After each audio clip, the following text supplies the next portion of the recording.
السلام علیکم ورحمۃ اللہ وبرکاتہ۔ محترم بھائیوں، بزرگوں، دوستوں، یہ ہمارا اصلاح معاشرہ کا 300واں سبق ہے۔ محترم بزرگوں، یہ اللہ تبارک و تعالیٰ کا بہت بڑا کرم ہے، احسان ہے، فضل ہے۔ الحمدللہ اس نے اپنے فضل و کرم سے ہمارے اصلاح معاشرہ کے اسباق کے اس سلسلے کو 300ویں فگر تک پہنچایا۔ الحمدللہ آج اصلاح معاشرہ کا سبق واٹس ایپ کے ذریعے سے 50,000 سے زیادہ لوگوں تک پہنچ رہا ہے،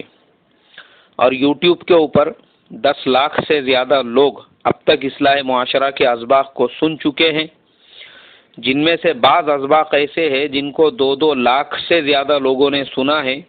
اور الحمدللہ دنیا کے 231 ملکوں میں اصلاح معاشرہ کا سبق یہ جا رہا ہے، اور وہاں کے لوگ اسے الحمدللہ سن رہے ہیں، اس سے فائدہ حاصل کر رہے ہیں۔ ان لوگوں کے مجھے فیڈ بیک بھی ملتے ہیں کہ ماشاءاللہ ہمارا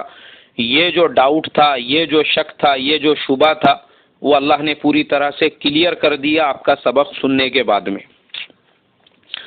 بزرگوں، ہم نے یہ سلسلہ کیوں شروع کیا اس کی بھی میں آپ کو وجہ بتاتا ہوں۔ میں پہلے صرف تفسیر جو رمضان میں کیا کرتا تھا وہی ریکارڈ کر کے بھیجا کرتا تھا۔ میرے ایک بہت ہی مخلص اور بہت ہی عزیز دوست ہے جو قوم کے بہت زیادہ رہبر اور ماشاءاللہ قوم کے بہت زیادہ ہمدرد ہے۔ ان کی اپنی ایک فوڈ فیکٹری چلتی ہے، کروڑوں پتی آدمی ہے، لیکن اتنی زیادہ قوم کی ان کو فکر ہوتی ہے کہ جب بھی ان سے ملے تو بس وہ مسلمانوں کے مسائل پہ ہی بات کرتے ہیں۔ ارے فلانے گاؤں میں مسلمان پہ ظلم ہو گیا، دیکھو نا گورنمنٹ کی طرف سے یہ فیصلہ لیا گیا، اس سے مسلمانوں پہ یہ ایفیکٹ پڑے گا۔ رمضان کی تفسیر بھی ان کے پاس جاتی تھی، انہوں نے مجھے مخصوص طور پہ دعوت دی، میں پہنچا ان کے پاس میں، ہم لوگ بیٹھنے کے بعد انہوں نے کہا مولانا صاحب رمضان میں ہم لوگوں کو بہت زیادہ تفسیر سے فائدہ پہنچا ہے، میں یہ چاہتا ہوں یہ سلسلہ نہ رکے، آپ روزانہ بھلے ہی 5 منٹ کا آپ کا کلپ ہو یا 10 منٹ کا، لیکن کرنٹ جو حالات چل رہے ہیں اس اعتبار سے آپ ہماری رہبری کریں، رہنمائی کریں۔ یہ اگر سلسلہ شروع ہو جائے گا تو اس کے ذریعے سے مجھے اللہ کی ذات سے امید ہے انشاءاللہ ہم تمام لوگوں کو بھی فائدہ ہوگا، اور پھر ہم لوگ ساتھ میں مل کے کام کریں گے۔ الحمدللہ اللہ ان کو جزائے خیر عطا فرمائے، ان کے اس مفید مشورے پہ ہم نے یہ سلسلہ شروع کیا، اور شروع کرنے کے بعد اللہ نے آج اس کو یہاں تک پہنچایا کہ آج ہم ہمارا 300واں سبق پورا کر رہے ہیں اور مکمل کر رہے ہیں۔ اس کے علاوہ محترم بزرگوں، جن بنیادوں پہ میں نے اصلاح معاشرہ کی بنیاد رکھی ان میں یہی بنیاد تھی کہ بھائی تعلیمی اعتبار سے بھی قوم کی صحیح رہبری رہنمائی ہو، پولیٹیکلی اور سیاسی اعتبار سے بھی الحمدللہ ہر اعتبار سے ہم کو فائدہ ہوا۔ تعلیمی اعتبار سے ہم نے بنیاد رکھی تھی اور بہت زیادہ اس پہ زور دیا۔ میں آپ کو بتا دوں کئی ایسے شہر اور کئی ایسے گاؤں ہیں جہاں پہ الحمدللہ لوگوں نے اصلاح معاشرہ کمیٹی کی بنیاد ڈالی، اور اس کے تحت میں وہ لوگ مکتب چلا رہے ہیں۔ باضابطہ ایک ہمارے نوجوان ہیں، انہوں نے بیت المال کی بنیاد ڈالی اصلاح معاشرہ کے نام پہ، اور بہترین طریقے سے وہ چلا رہے ہیں۔ باضابطہ سیاسی اعتبار سے لوگوں نے وہ جو میں ہمیشہ بات بولتا ہوں 30% والی، کہ بھائی جہاں پہ مسلمانوں کی آبادی 30% سے زیادہ ہو وہاں کے گرام پنچایت وارڈ میں دوسرا مسلمان نہ کھڑے رہے، ایک ہی مسلمان کھڑے ہو۔ جہاں کی نگر پریشد میں مسلمانوں کی آبادی 30% سے زیادہ ہو وہ وارڈ میں ایک ہی مسلمان کھڑے ہو۔ الحمدللہ میں اللہ کے شکر کے ساتھ میں یہ بات کہتا ہوں کہ لوگوں نے ہمارے سے مشورہ کر کے اس فارمولے پہ عمل کیا، اور عمل کرنے کی وجہ سے الحمدللہ کئی سیٹوں پہ خالص مسلمان وہاں پہ چن کے آئے، اور وہ صحیح ڈھنگ سے مسلمانوں کی رہبری رہنمائی میں لگے ہوئے ہیں۔ پولیٹیکلی اعتبار سے بھی مختصر طور پہ کیوں نہ ہو ہم کو فائدہ پہنچائے۔ اب محترم بزرگوں، جن بنیادوں پہ ہم نے کام کیا تھا الحمدللہ اس میں ہم کو کامیابی ملی، اور بعض مسائل جن کے اوپر ہم نے اصلاح معاشرہ کے ذریعے سے زور دے کے گاؤں والوں سے، شہر والوں سے، ضلع والوں سے یہ ریکویسٹ اور درخواست کی تھی کہ بھائی یہ مسئلے میں اپنے تحصیلدار کو میمورینڈم دو، اپنے کلیکٹر کو میمورینڈم دو، لوگوں نے اس کے اوپر عمل کیا، اور ہر تعلقہ تحصیلدار کو، ضلع کلیکٹر کو جب ان مدعوں اور ان مسائل پہ میمورینڈم دیے گئے، گورنمنٹ پریشرائز ہو گئی، اور پریشر میں آنے کے بعد میں جو فیصلہ تھا اس کو واپس لیا، یا بہت سارے بے قصور بے گناہوں کو انہوں نے چھوڑ دیا۔ یہ بھی اللہ کا ہمارے اوپر ایک کرم ہوا۔ آگے محترم بزرگوں، رمضان میں جیسے میں نے اعلان کیا تھا کہ ہم نے اصلاح معاشرہ فاؤنڈیشن کی بنیاد ڈالی ہے۔ چونکہ دیکھو ہم لوگ ہندوستان میں رہتے ہیں، اور ہندوستان ایک ڈیموکریٹیکل ملک ہے،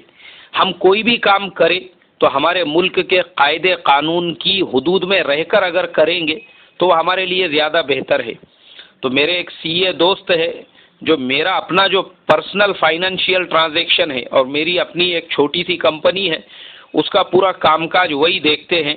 انہوں نے مجھے کہا کہ مولانا اگر آپ اصلاح معاشرہ فاؤنڈیشن کو گورنمنٹ رجسٹرڈ کرو گے تو یہ آپ کے لیے زیادہ بہتر ہے، آپ اپنا خود کا ہی پیسہ اس میں مت لگاؤ، کیونکہ یہ ہندوستان ہے، یہاں پہ آگے چل کے آپ کے لیے انکم ٹیکس وغیرہ کے پرابلم آئیں گے، تو بہتر یہ ہے کہ جو شکل ہمارے یہاں پہ دوسری تنظیموں نے، دوسرے فاؤنڈیشنز نے اختیار کی ہے، آپ اس پہ چلو، پورا ریکارڈ رکھو، گورنمنٹ رجسٹریشن کراؤ، اس کا باضابطہ چندہ کرو، اس کا بینک میں کرنٹ اکاؤنٹ اوپن کرو، اور الحمدللہ ہم تو ہے ہی آپ کا پورا حساب کتاب دیکھنے کے لیے۔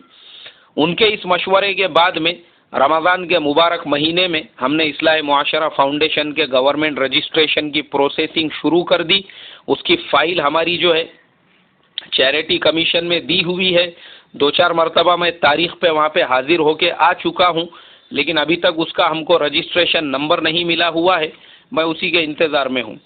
دوسرا، جیسے ہم نے رمضان میں اعلان کیا تھا کہ ہم ایک ماہ نامہ جاری کریں گے، الحمدللہ اس کے بھی رجسٹریشن کے لیے ہم نے کلیکٹر آفس کے اندر جو فارمیلٹیز ہوتی ہے وہ پوری کی ہوئی ہے، وہ ہندی زبان میں ہوگا،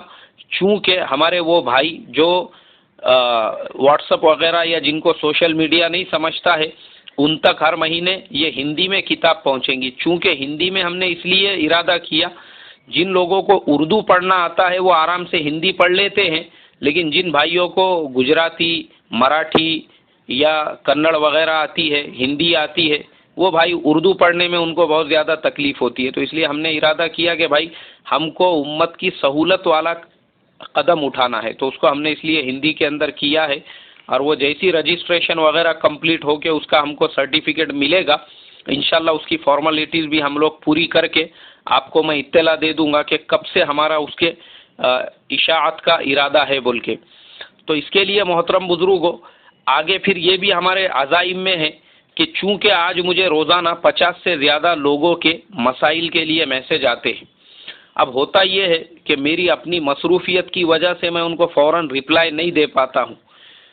اس وجہ سے بہت سارے لوگوں کے مسائل پینڈنگ میں ہوتے ہیں، یہاں تک کہ بعض بھائیوں کے مسائل رمضان سے پینڈنگ میں ہیں۔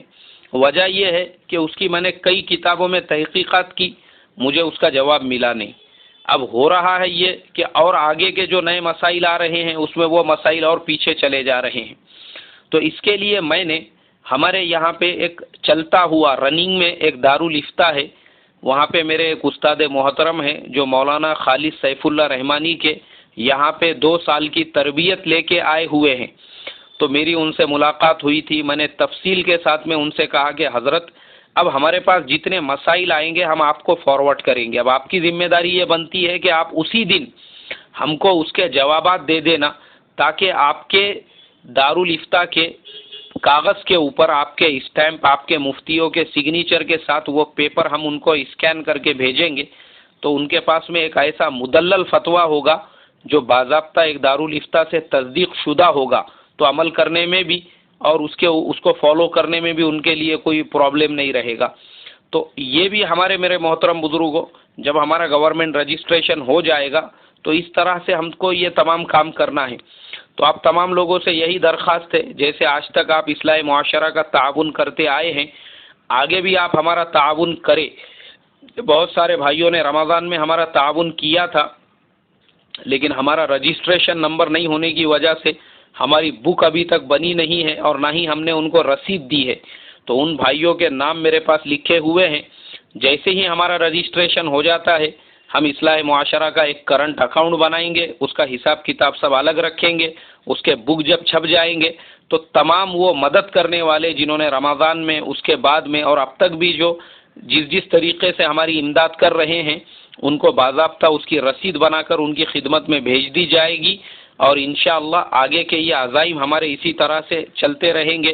دارالافتاء ہے، دارالقضاء ہے، اس کے علاوہ ماہنامے کی اشاعت ہے، اور امت کو فوراً جواب دینا ہے، اس لیے کہ محترم بزرگوں، آج کل ہر چیز انسٹنٹ ہو چکی ہے، انسٹنٹ، یعنی امت کے پاس اتنا ٹائم نہیں ہے، وقت نہیں ہے،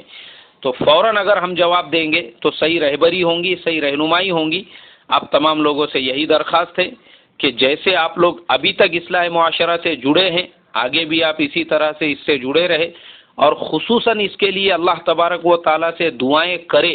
کہ اللہ تبارک و تعالیٰ استقامت کے ساتھ میں اس کو کرنے کی توفیق عطا فرمائیں، اور ہماری محنتوں کو اپنے فضل و کرم سے قبول فرمائیں، ہمارے اعمال میں اخلاص پیدا فرمائیں۔ السلام علیکم ورحمۃ اللہ وبرکاتہ۔